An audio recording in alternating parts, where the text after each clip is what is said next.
तो दोस्तों आपकी क्लास आज से चालू हो चुकी है।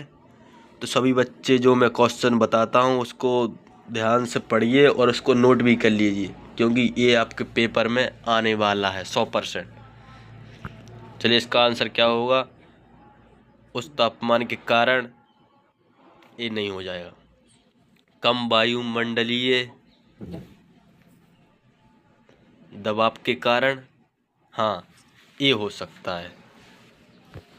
ये इसका सही आंसर है, क्योंकि वायुमंडल दबाव के कारण ही होता है कम, और कम तापमान के कारण नहीं। ये तो वैसे ही गलत है।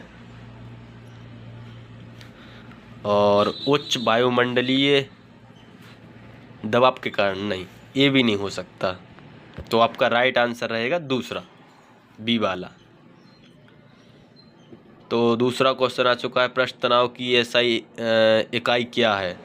तो सब बच्चे इसका आंसर बताइए, क्या हो सकता है इसका आंसर? चलिए मैं आपको बता देता हूँ। ए एनएम, तो ये आपका करेक्ट आंसर है। एनएम आपका करेक्ट आंसर है। और बी वाला जे एम स्क्वायर ये गलत है।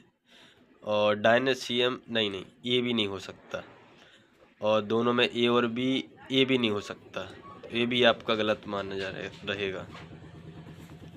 तो ये आपका सही है।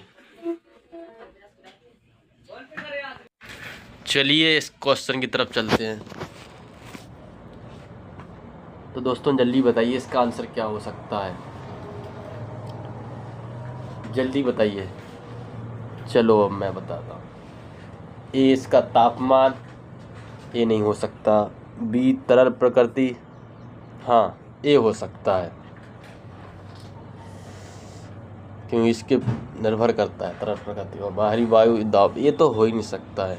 और बाकी अशुद्धियों की उपस्थिति, ये भी नहीं हो सकता। तो ये भी गलत है। तो आप करेक्ट आंसर बी।